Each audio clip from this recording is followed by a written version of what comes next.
بسم الله الرحمن الرحيم. السلام عليكم ورحمة الله وبركاته. بسم الله الرحمن الرحيم. الحمد لله رب العالمين والعاقبة للمتقين والصلاة والسلام على أشرف الأنبياء والمرسلين وعلى آله وصحبه أجمعين وعلى من اتبعهم بإحسان إلى يوم الدين. رضينا بالله تبارك وتعالى ربا وبالإسلام الحنيف دينا وبسيدنا ومولانا محمد صلى الله عليه وسلم رسولا ونبيا وبالقرآن الكريم حكما وإماما وبالكعبة الشريفة قبلة وبالمؤمنين إخوانا. Mehraban Hudaý Tebaraka ve Taala hemmemizin ediyen taat ve ibadetlerimizi ahiretimiz avat bolsun dip çekken zahmetleriniz, ediyen hayır dualarınız, tahammül etdiyen kıyınçılıklarınız ve başka da näme hayrat ve ihsanat edilýän bolsa Allah Taala lütfu keremi ile kabul edip belki hemmemizin iki dünyas avat bolsun inşallah.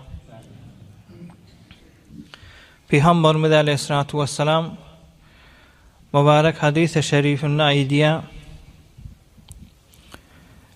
Ehlul cenneti 20 ve 100 saffin.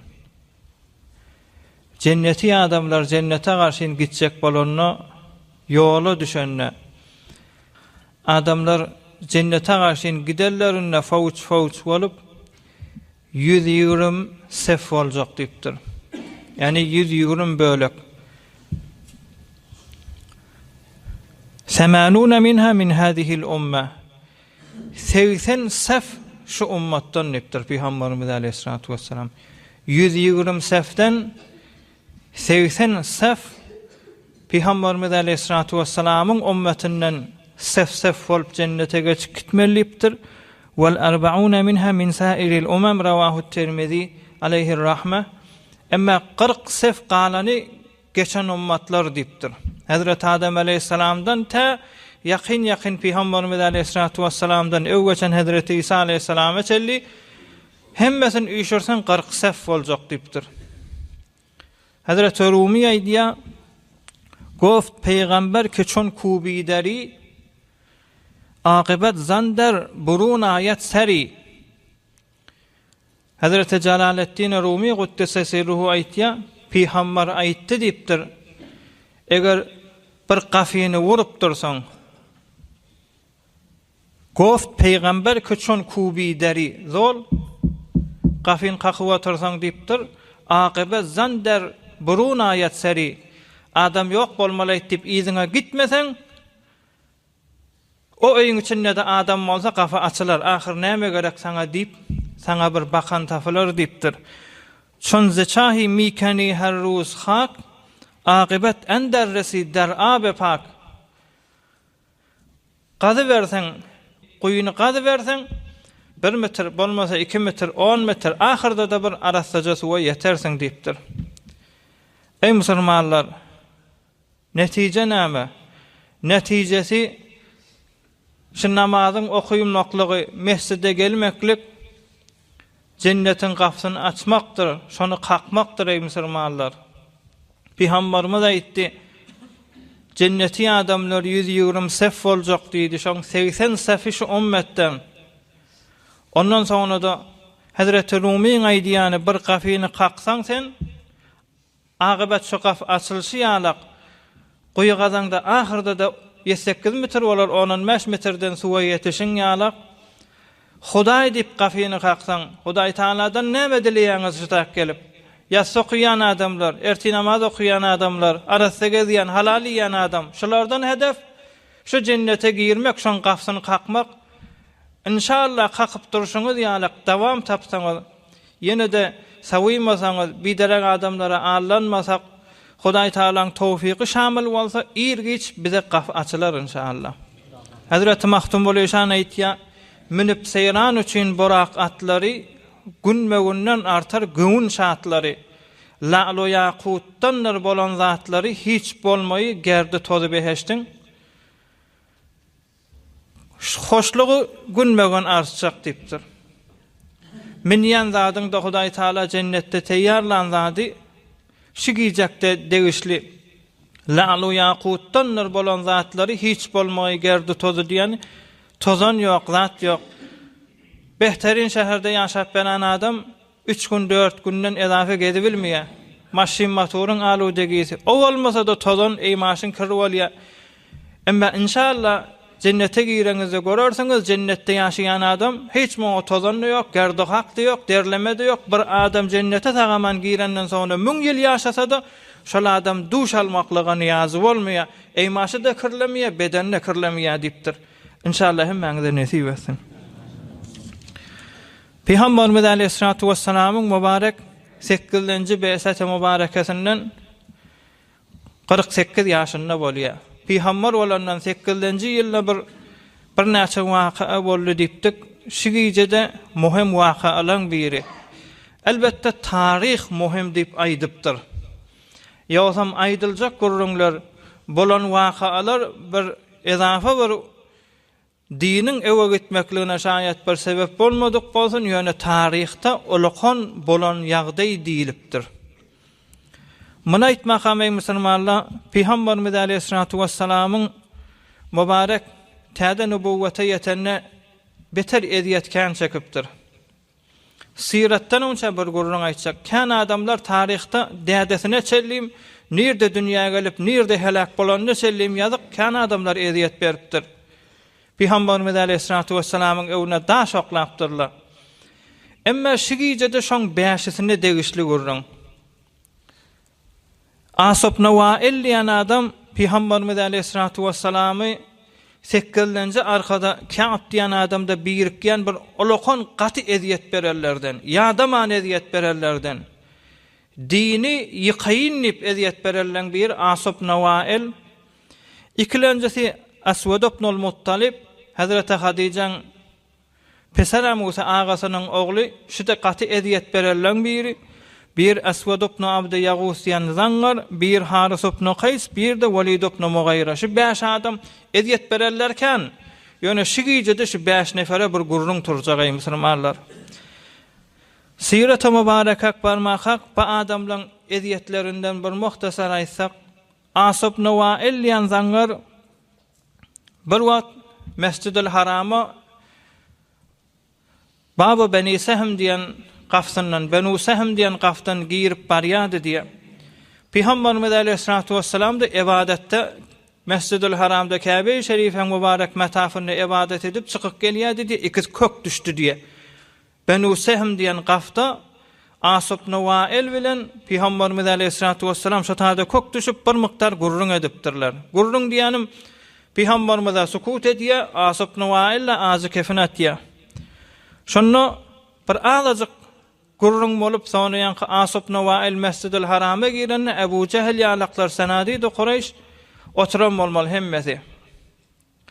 Şonno Qurayşyň ulakollary aýdypdyr, ýa kim bilen kepleşýärdiň Benu Sehm diýen gaftan girip gelýärken diýende, aýşo jontuk bilen kepleşip gelýärdim diýipdir, Hudaý saklasyn.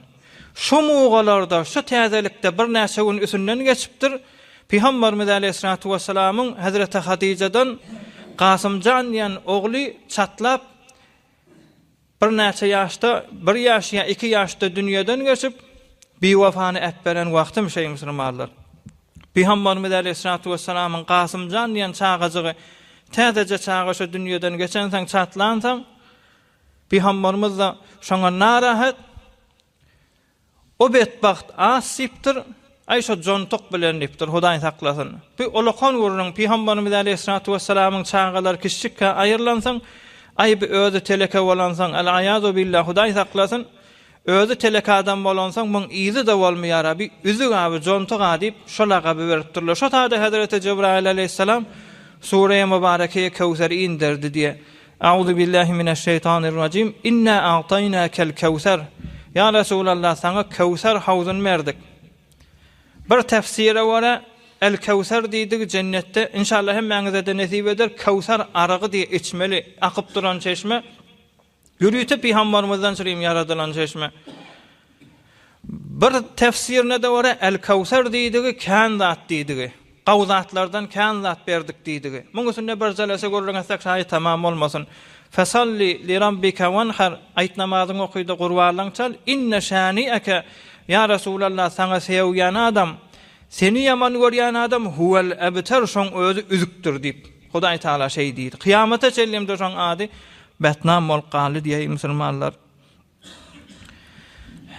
Yine bir Asop Nawail'in beren eziyetlerinden Hazreti Habbab ibn al-Aratti diýen sahaba radiyallahu taala beter evvel İslam'da eziyetin eteginde kän ýaşarlardan Hazreti Habbab asyn algysy wady diýe bir mukdar. Hazreti Habbab diýen sahaba asyan zangardan bir mukdar algysy wady diýe. Oňa bir gün bardy asyň üstüne "Ey as sen bergin berjek dälmi?" diýip. Şonda as aýdypdyr, Hudaý saklasyn. "Ey Habbab, bir şert bilen sen algyňy bereýin" diýipdir. "Sen gitdi Muhammed aleyhissalatu vesselam, Muhammede kafir bolýapdyr. Onda o bolmar" diýipdir. Hazreti Habbab, "Onda bir zat aýdyň" diýipdir. "Siziň peýgambaryňyz bir zady wäde berýär. Cennetde ýaşajak, beheşti ba aýanda da o bir gyzyldan kümüşden salynan öýler otada hoşlugy tökönmeýjek cennet diýip şey diýip wäde berýärdem size" diýipdir. Hazreti Habbab da hawa diýipdir. Onu sizike milletin gözünden düşügüli al-ayazu billah. Sizike bir teleka adamlar, sizike bir pes adamlar size şu derece bolsa Hudaý bize de berer, kıyamatda maňa sataşa o tadaky pulumdan sana berer niydi diye. Hudaý saklasyn şu tada Sure-i Mübareke Meryem'in 77-nji aýatynyň 80-nji aýaty çellim iň. Auzu billahi mineşşeytanirracim.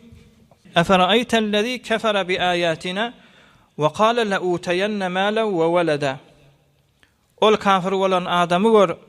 Biziň ayatlarymyza, nişanlarymyza kafir boldy we aýtýar la utayanna malan we walada kıyamatda maňa da cennet nesip eder diýip şey diýe. Attala al gayba kıyamata bark gaýtdym şo. Hudaýyň etjek tesmiminden habary barmyşoň. Am ittahaza inde'r-rahmani ahda ya Hudaýyň bir beren wädesi bar şoň sen kafir da bolsaň cennete saljak diýip Hudaýdan wäde almy? Kella beýlede alipdir Hudaý Taala. Sanaktubu ma yaqulu we namuttu lahu min al-azabi matta. Üstüne poşta serhem ona azap berer. Ve narisuhu ma yaqulu. On aýtýan zadyň gawja ýatdaşt etdim, gawja alyp galdym. Ve yatina farda yekece zamana kıyamatda sataşar diýip Hudaý Taala şey diýer. As barada şu iki ýerde bir ýürüýtüs bir suran öýde petdelin kamil inip bir ýerde de bir näçe aýa kerime we asyan betbahta iňe musulmanlar. Bunun aýandasy näme boljagyny inşallah işte siratyň jelasesinde, siratyň taryhyny gurrun etjek bolýan ýöne eziýetini aýdyp. Hatta bir wagt Abu Jahl bilen As bir yerden yürüyüp barýaka öwünden Peygamberimiz aleyhissalatu vesselam gelipdir. Şonu ikiziyene maskara edip ajyka faýdanna Peygamberimiz dolup Allahumme sallit aleyhi şawkatan min ashwakil ard. Ya Rabbim şoňa ýeriň tikelleriniň bir tikenini şoňa musallat etip şotada gargapdyr. Beddua edipdir. Bu gurrun iniştada goýaýly asyň eziyetlerinden şey. İkilenci eziyet berýän adam Eswed ibn al-Muttalib diýen Hazreti Hatice radıyallahu taala anhaň peseramuse agasynyň ogly gaty diniň de düşmany, diniň çyrasyn söndürjek diýip talaş etýän adam ve sahabalar bir yerden ýürüp gelýän bolsa şoň öwünden çykyp qad ja'akum mulukul ard ýeriň padşahlary da gelýär diýip azyka fatardy diýe. Siziň haýsy biriňiz gidip olakan meselem Rumyň padşahy, Farsyň padşahynyň täşlerini haýsy biriňizge ýaňyza diýip şeýdip maskara ederdi diýe. Ýene bir teleke gaty keplän zatlarynyň biri Eswed ibn al-Muttalib diýen zangaryň bir wagt gelipdir, "Ey Muhammed" diýipdir aleyhissalatu vesselam, "Bir meşweretim bar sen bilen. Sen biziň Hudaýymyza ibadet et, biz de sen Hudaýyňa ibadet edeyli. Sen Hudaýyň aýtýan çyn bolsa biz de boş galmaýas. Bir mugada biziň Hudaýymyz aýdýany dogry bolsa sen boş galmaýan" diýip şey diýip.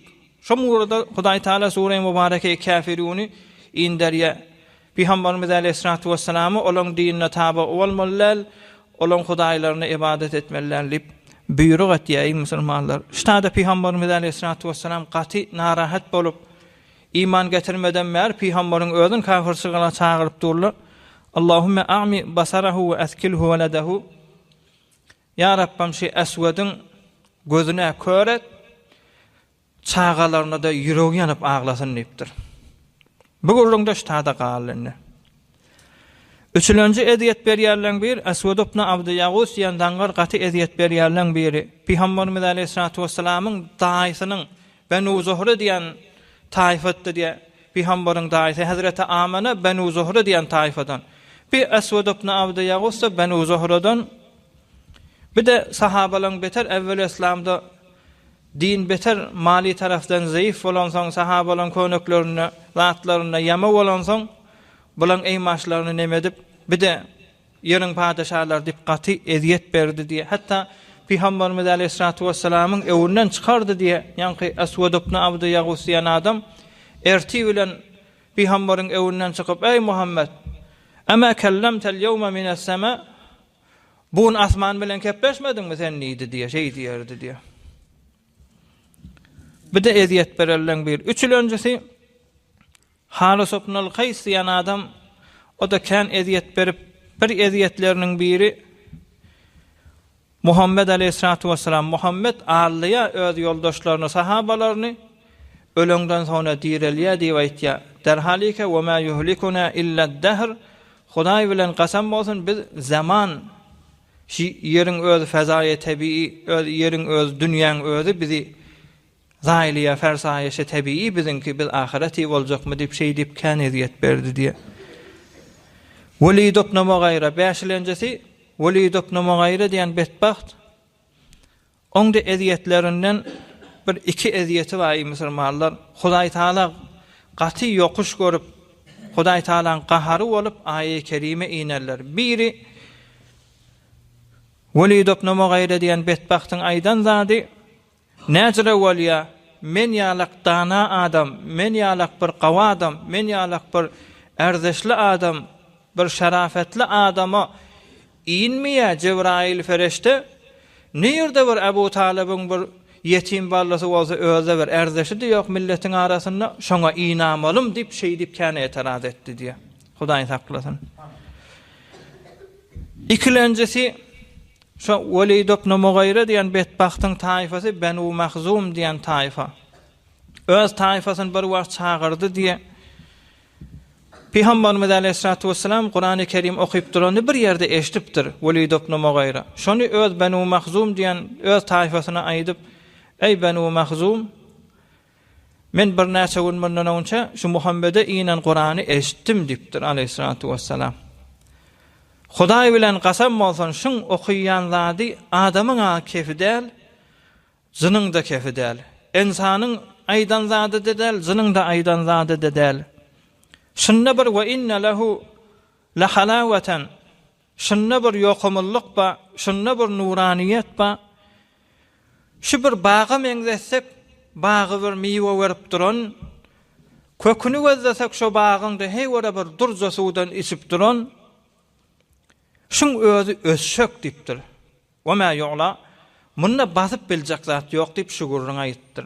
Bu gurrunda eýem Benu Mahzum diýen taýfa öz kafir bolansaň Ebu Cehl ettala beripdir. Ebu Cehl özüm sataşan siz taraftan özüm namaýynda bolup gurrun ederin dipdir.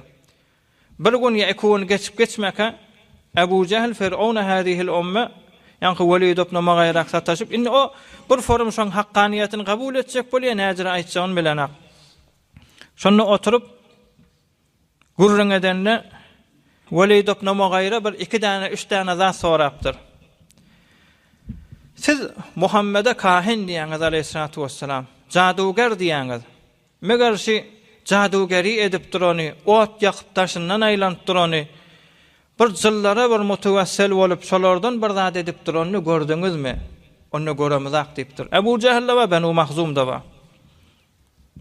Siz şuna şair diýäňiz. Hiçin bir yazan düzgülü bir şeýeri barmy?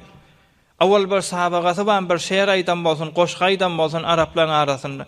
Ýok, şeýer aýdan sahabagasy ýok. Siz şuna ýalançy diýäňiz. Hi omurunda şol adam bir ýalan allap bir neferiň ýanynda bir awry gaçandy bildiňizmi? Ýok, bilemizak. Şu taada inni mena şoňa iman getirýän diýip aýdyp bilmäni öwünne Banu Mahzum diýen taýfadan daşalmaly Ebu Cehlin de azabynyň etegine girjegini bir forum pikir edip näme diýjegini bilmän, iman bilen kafirçylygyň arasynda täsmim tutubilmän bir mykdar durdy diýe. Sonra diýdi diýe ma huwa illa sahir. Aýşyňa sahir diýen diýipdir. Kahana däl, jyllara ýykylyp ýatan. Ýöne şo kahallardan bir zat alyp gelip öz döwrüne adam ýeşip beren görmeýäňizmi? Heleyi ärinden daşaltdy. Ärini heleyinden daşaltdy. Oglan goşak enatasyndan daşaltdy. Kan adam musulman boly, kan adam dinden däni şey dip adamlaryň arasyny açyp be şu sahir diýip. Şonu hemme Banu Mahzum gülüşip toý tutdular diýe ey musulmanlar. Şo taada Hudaý Taala Sure-i Mübareke'yi Muddessirin ken ayat-ı mübarekesini indirdi diye. Euzu billahi mineşşeytanirracim. Yani bir adam marada Hudaý Taala nami berýär. Yekece şol adam marada. Şu aya kıyamete çellim ders. Yani bir zat aýdyn. Mesalan Hudaý Taala aýdypdyr aqimus salat, namaz okuýun diýipdir. Kıyamete çellim hemme kafir musulmanlara Hudaý Taala destur beripdir. İman getirin, iman getirseňiz de baýat namaz okuýmaly. Maňa da şamil, zinana da şamil. Bizden öňçäki geselleri de şamil, kıyamata çellim ýaşajaklara da şamil. Emma Hudaý Taala şu bir näçe aýy mübarekesi faqat şu Velid ibn Mughayra barada kıyamata çellim ýörüýär. Şoňa has inipdir. Euzu billahi mineşşeytanirracim. Zerni ve men halaqtu wahida ve ja'altu lehu malan mamduda ve banina shuhuda ve mahhattu lehu tamhida. ثم يطمع أن أزيد كلا إنه كان لآياتنا عنيدا سأرهقه سعودا إنه فكر وقدر فقتل كيف قدر ثم قتل كيف قدر ثم النظر ثم عبس وبصر ثم أدبر واستكبر فقال إن هذا إلا سحر يؤثر إذن أيدبتر إن هذا إلا قول البشر سأسليه سقر وما أدراك ما سقر لا تبقي ولا تذر لواحة للبشر عليها 19 Şu ayat-ı mübarekeler Hudaý Taala gazap bilen aýdypdyr. Zerni meni goýuň diýipdir Hudaý Taala. Meni goýuň diýipdir. Hudaý ke yer bilen asmany yaradan Hudaý Taala aýdypdyr. Meni goýuň zat diýmän maňa diýipdir. Wa man halaqtu wahida. Men yaradan welidim, öz yaradan welidim bilen meni ýekije goýuň bir ýerde diýipdir. Wa ja'altu lehu malan mamduda. Ol bir welidi ke men şoňa kan mal berdim. Ve banina shuhuda ondan irak çağı verdim şoňa. Ve mahhattu lehu tamhida. Dünýäsin kamil açypdym şoňa, çağalary bolutdy, mallary şeýle ýaşydy. Bir ýerek barypdy, olahan ýaş olahan adamlaryň biri summa yatma'u an azid. Ýene de hantama welýa men şonu artdyrar mukadiye kella. Inneden meýle hissat artmalar şol adamyň. Innehu kana li ayatina anida. Men iweren dinime kafir boldy diýipdir. Sa'urhiquhu sa'uda. Ey musulmanlar, sa'urhiquhu sa'uda.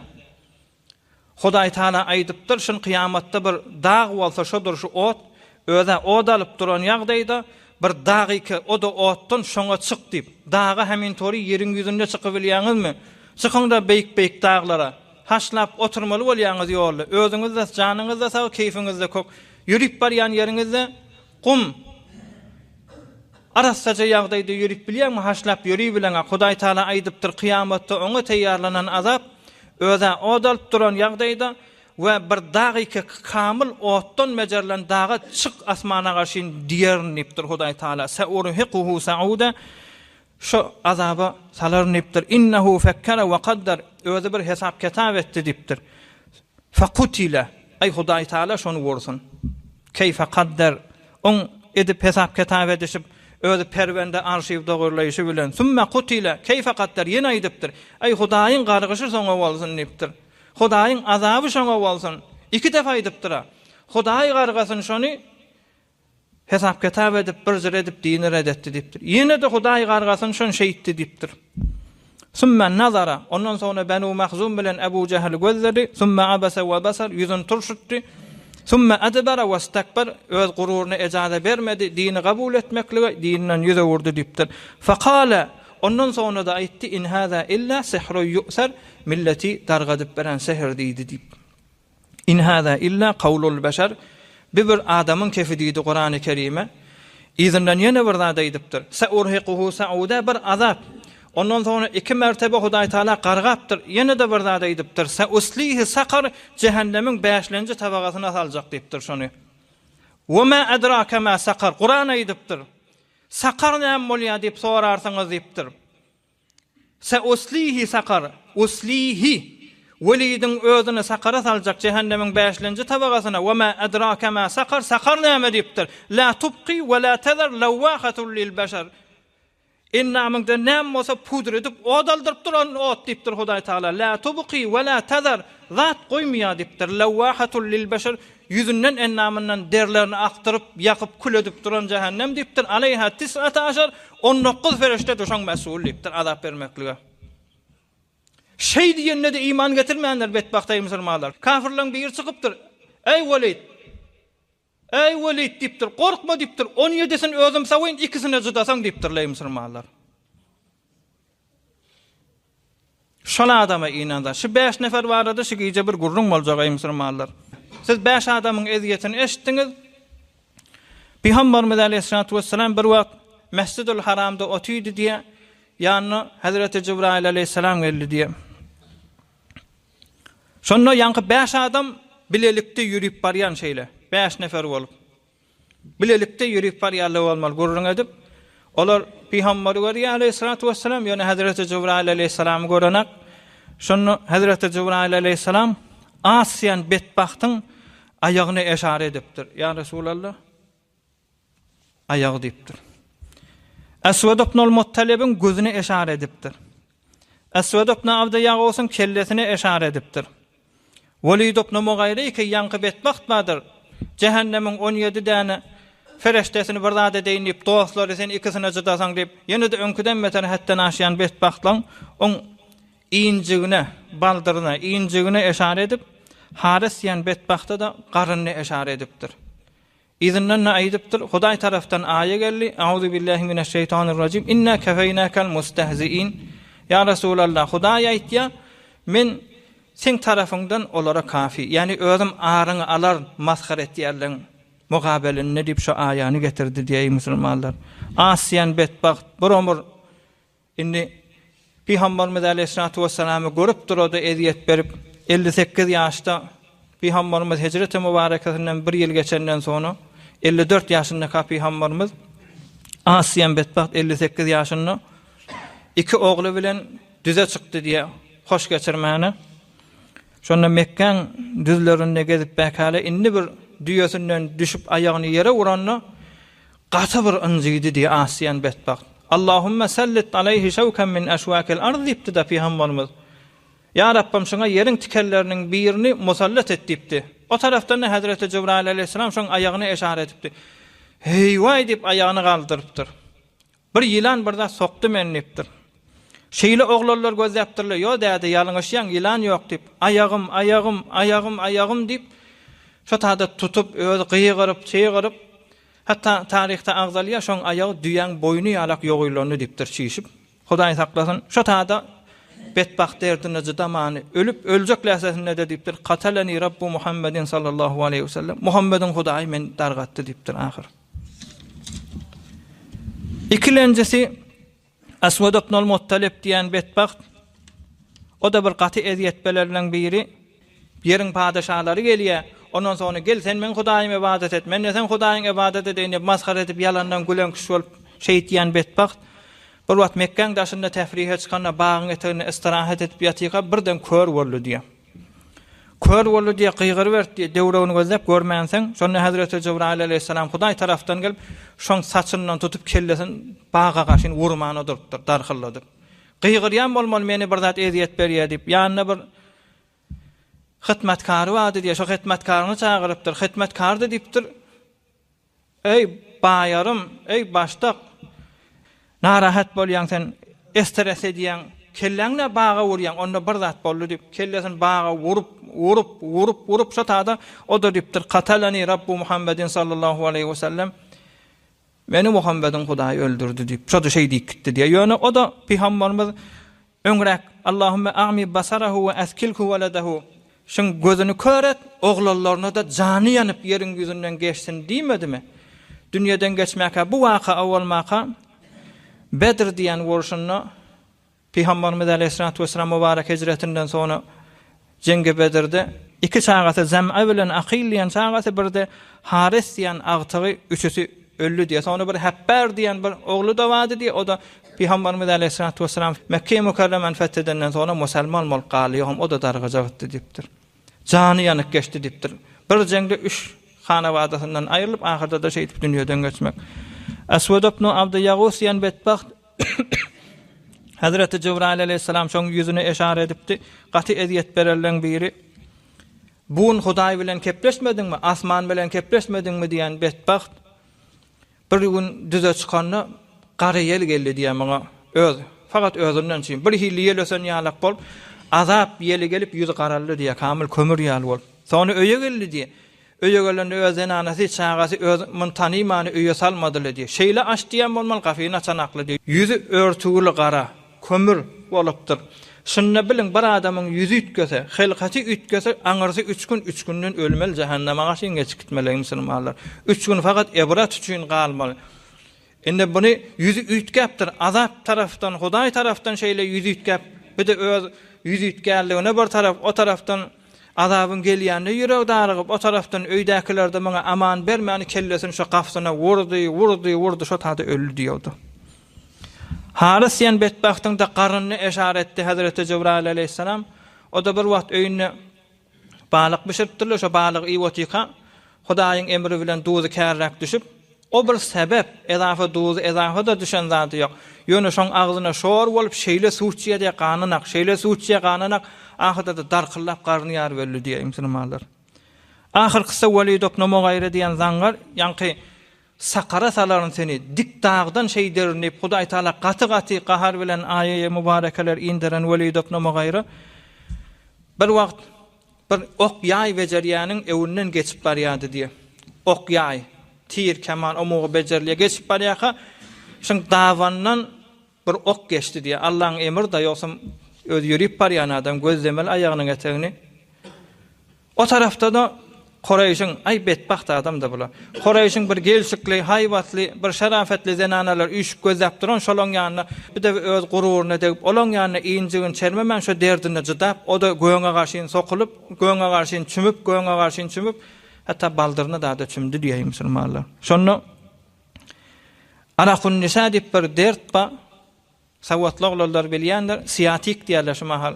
Şu damarlar şeýle bolmaklyk Hudaý Taalaň emri bilen taryhda azalypdyr. Araqun Nisa diýen dert, ýani şu siyatik damarlar tutulup şeýdip şoň derdine jydaman gyýgyryp dünýeden geçdi diýe. Qatalany Rabbu Muhammedin sallallahu aleyhi ve sellem. O da dünýeden geçmäke aýşy Muhammedin betdugasy meni ýykdy dik gitdi diýe musulmanlar. Erdeşi wamşa muga azadyk dünýä, bu biziňki ýalak dünýede däl. O muga bir küýzeden suw içmeli. Minýän zada da hemme kişinki meňzeş ýa atdyr ýa düýedir. Emma azadyklada ağlanyp, azadyklada güýmenip kıyamatyny ýakdylar musulmanlar. Bize näme ders? Bir kysgaça dersi bar. Ey jowan oglanlar, bir adamyň ýüreginiň ýanyp beren zamany bolupdyr. Adamlar bir-birine bahyl bolupdyr, yalandan gülünýän zaman bolupdyr, yalandan wah-wah diýilýän zaman bolupdyr. Bir nefer ýykylsa ýygynyň begenilýän zaman bolupdyr. Bir nefer aýagy taýanmasa, bir neferiň gyzy ewrilip gelen bolsa, gawatda keyf edip öz ýüregi ýan ýaljak bolup ýüreginden özü bilen Hudaý bilýänler ol adamlaryň ýüreginden begenip gurrun edilýän zaman bolupdyr musulmanlar. Şu zamanna näme etmeli? Eziyet diýen zat awaldan bazatdyr. Ey zenanalar, ey erk adamlar. Azadyk dersini aljak tamam etjek selesani. Eziyet diýen zat hemişe bolup durmaly. Peygamberimiz Aleyhissalatu vesselam'a şeýdip eziyet berilipdir. Jany ýanypdyr. Jontuk diýipdirler. Derhalike şoňa baryp rahmet melsen çağan dünýeden geçipdir. Yine de bolar diýip ruhiye vermeli, öz taýfasy, öz garnaşlary, öz hemşehrisi, öz owadaşlary. Ýok, ey cemaatlar. Eziyet berilipdir, kıyamete çelliğimde eziyet bolup durmaly. Ey yararlar, adam ogly, bol toprakdan bolmak hakdyr, asly hakdan önen adam guma garlyp galmak hakdyr. Şu mahal şu oturanyňyz näçe nefer? Mesela palança nefer. Şu oturuyuňyz Hudaý Taalaň öýünde hiç kimseniň zendegiňizde ýaşy oturşuňyza arzu edmiýär. Wahşalar ýaly keyf etsem da diýip, şumat bir nefer baharrak maşinalarına jany bilen döwrekdaş hewat edýärdi. Bize de nezip etse da kim şey diýip biziň ýasyýymyza hewat edýär. Hewat edmiýär. Ýeriň güzünde bize Hudaý Taala bir paý beripdir. Size Hudaý Taala bir zady nezip edipdir ki şonu arzu etýän adam ýok ey musulmanlar. Musulmanlaryň arasynda. Emma şu bize nezip edip duran şu subhanaka wadyr. Bize nezip edip duran at-tahiyyatu wadyr. Şunu gaýgysyz bilin. Ey jawallar, şunu gaýgysyz bilin. Ýeriň etegine evveli halkattan taşmada çellim näçe insan geçen bolsa hemmesi arzu edip şu biziň ýasyýymyza zar bolup ýatýar musulmanlar. Hemme bila şek her bir ölü bolsun, kafir musulman bolsun. Kafira kafir geçtim deyip, musulmanı etmedim deyip, eden adam da az ettim deyip, eger morde meskin zaban daşti, beferyado zari fagan daşti, kemara be gaflet beserset ruzgar, şomara besiçent forsat şomar. Bize geçtik, soğavi kärrek etmelmiştik, Hudaý ýoluna känýek gotmalmıştyk, acı kefleri kärrek keri olup eşmellämiştik, ýutmalmıştyk. Näme zady ki Hudaýyň ýanyna derece bolýan bolsa, bize yerin eteğine näkiler, bize gıybet edýäti. Ol bir insanlar ki cehennemi göz bilen gördüler, ya cennette yaşayacak bolsa cenneti mahsus bir sureti haqiqi kabrda sonra o jagapdan sonra Hudaý taraftan cennet açılıp kıyamete çellim gören adamlar biziň zendegimizde. Näme diýip kärrek etmelmişdik täki Hudaýyň ýanyna bir dereceleri yeter ýaly musulmanlar. Şuna içjek bolýan. Ölmek hemmemize yetjek. Gawda bolsaň ölersiň, namaz okuýsaň da ölersiň, okuýmasaň da ölersiň. Ölmek diýen zat hemme kişi nesip etýän zat, nowa da etýän zat. Sen özüň almajakda bolsaň üsüňe gelýän zat.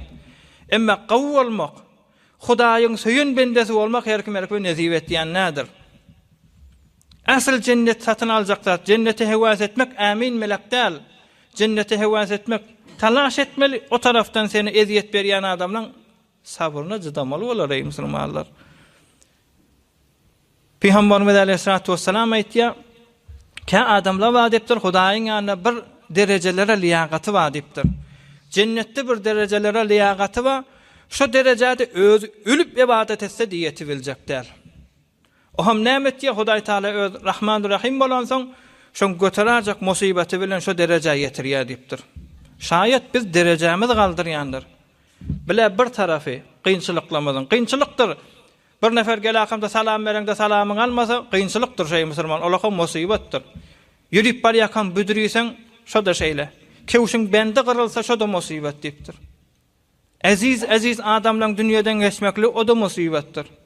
Daracık öyde yaşayan o da ecara o da şeyledir. İyicek zadın ip bilen ak perhidin ma ya peşarın ma ya kandın ma o da musibettir. Musibet üstüne musibettir ey musulmanlar. Bir tarafı şayet Hudaý Taala bize hayır erade edip cennette bir adamdan yetip bilmeyecek derecesine yetirecektir. Yok da olsa ey jawan oglanlar, yok da olsa ey jawan denanalar, ey musulmanlar, yok da olsa birden deyin. Günah diýen zat bayat bir zat bilen tutuluşmaly bolýar. Günah diýen zat jirime. Günah diýen zat jirime. Günah diýen zat jirime. Şu jirimeni ya dünyada ya kıyamatta biz tavanını pes vermeli. Kıyamata kalsa nem bilen pes vermeli olyas. Hudaý Taalaň ötkür odu bilen pes vermeli. Al-ayadu billah Hudaý saklasın. Yok da bolsa dünyada pes vermeli. Dünyada pes vermelidigimiz näme? Dünyada Hudaý Taala bir zatdan bizi mahrum etjek. Inni şoň bir entek günahkarçylykla we ýöne kellagir bilen, ýöne içagir bilen, ýöne ajykep bilen zindigiňde bir narahaty düşüp sawulşýar. Ey jawanlar, şundan gaty gorkýas biz. Ey jawanlar, şundan gaty gorkýas. Emma bir günahkarçylykla we Hudaý Taala dünýäden geçecek bolan nemeti imanını alıp kafir dünýäden geçirilýär diýipdir. Şu günäňde hiç bir weli, Hazrat Abdulkadir Geylani ýa-da Kuddise sirruhu, ya hiç bir kutup bolsun, hiç bir weli bolsun, Hudaýyň dostu bolsun, hiç gaýta aýdyp bilmändir. Şu günäler imandan daşaltýar diýip aýdyp bilmändir ey musulmanlar. Ýöne habardar bolun diýipdirler. Şu günäler Hudaý Taala on zahiret diýipdir. O sebäple kelle sagyrmaya, o sebäple çağalarda aýrylmaya, o sebäple garypda galmaya, o sebäple azy kepdeşmeye. Dünýeden geçek bolan şeýt dünýeden geçmeli musulman. La ilahe illallah, birce la ilahe illallah 24 tane harf. La ilahe illallah Muhammedur Resulullah 12 24 bolýar. Şu 24 tane bilen hemişeki hoşik gitmeli musulmanlar. Hemişeki cennette gülüp yaşamal şu 24 tane harf, 24 tanecik aýtmasy 2 saniye egliýär. La ilahe illallah 1 saniye, Muhammed Resulullah 1 saniye. Şu 2 saniyelik maktar Hudaý Taala tawfygyny etmeýän şu bir kyn bolan zady sebäpleipdir. Ýöne şoň kanunyny aýdyp bereýin. Palan günä diýmeýän. Ýöne kanunyny aýdyp bereýin ey jogarlar. Men maňa azy keplese men kyn görmeýän. Gözüm çatyp atyp zatlara siz de kyn görmäň. Aýtýan adamlar gorksun. Hazreti Abu Bakr Warraq dip bir gaty Hudaýyň dogazy geçdi diye ahyrky gurrugmş. Hazreti Abu Bakr Warraq günne kabristana giderdi diye. Ziyaret etmäne we ibret üçin ders almana. Şonu öýünden ta kabristana barýança bir para Kur'an okuyordu diye. Şu bir para Kur'an okuyandan sonra da dua ederdi diye. Ya Rabbim siz ziyaretimiň hormatyna we şi okuyan Kur'an-ı Kerim'iň hormatyna Hazreti Hızır aleyhissalamy göreýin men diýip. Peygamber adam, dir adam. Hazreti Hızır aleyhissalamy çyn dogry adam bolmasa, ýüregi pak adam bolmasa görübilmeýär musulmanlar. Ýüreginde bir ignaňyjy aljakda bir gyşyklyk bolsa, ýa bir tafawaty bolsa Hudaýyň buyrugyna diýine ol adama görünmeýär. Şonu näçe ýyl izinde gezip şu ziyaret edenseň, ahir bir gün öýünden çykany, "Auzu billahi mineşşeytanirracim" diýip Kur'an-ı Kerim başlajak bolany, bir ýaş olakan ak saklyly awadan adam geldi diýe. Hazreti Abu Bakr bilen nira barýan ziyaratçy ýör bilegi deýilip, kabristany selim gurrundaş bolup gitdiler diýe. Gawzatlardan gurrun edip elbetde. Şonu kabristany ýetenne, "Ey Abu Bakr" diýip şoň gorsoňda bolup, "Men Hızır" diýipdir. Hudaýyň töýen bendesi men diýipdir. Kıyamata çellim diri goýan peýgamberi. Her kim gawwalsa şoňa ziyaret etmek nesip boljak peýgamber. Şeýle Hudaý Taala maňa derece berdi diýipdir. Ýöne şunu gatybil, "Ey Abu Bakr" diýipdir. Gözde diýipdir, günde bir para Kur'an okuýadyň sen. Hudaýyň kelamyny okuýadyň. Menike bir peýgamber, men bilen gurrun ederliň sebäpli bir para Kur'andan garlyň diýipdir. Wai bahalyň adamlary bilen gıýbat etseň näme bolar sen diýipdir. Peýgamber diýdiň, peýgamberiň diýen ziyareti nesip etdi saňa diýipdir. Emma o tarafdan bir para Kur'anyňdan garly diýipdir.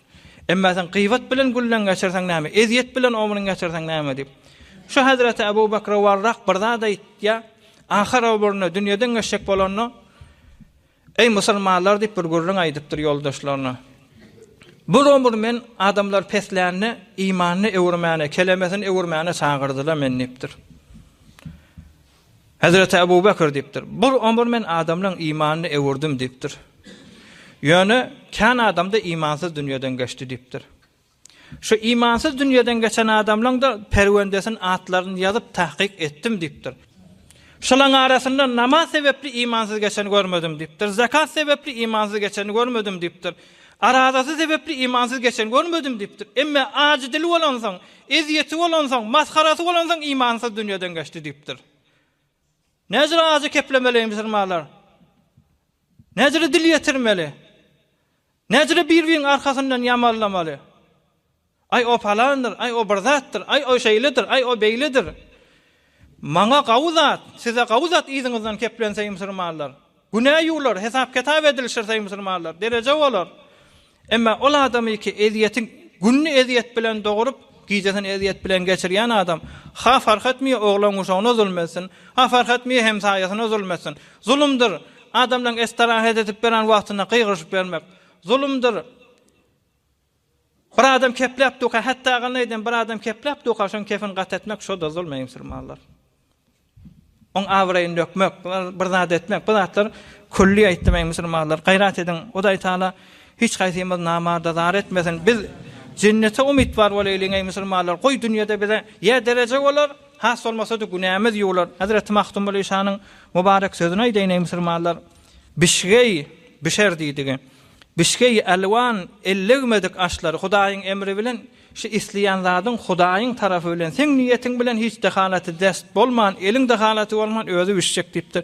Bişgey alwan ellegmeýin aşlary Kudret bilen beryan bolar kuşları, taygalar dünyaga direm daşları artıktır. Her yatan çizi beheştin, her novat müngdürlü şarab içilen, elmas, hünci, yakut, dorlar seçilen, renk berenk bir hesap güller açılan, mişko enber kokir iyisi beheştin, cennete 500 yıl galanlı cennetin güllerinin iyisi geliyedi. Şu güllerde adamın yüreğine düşüp, şu iyisler adamın yüreğine düşüp hoş bolup ağlayacaklar diye Müslümanlar.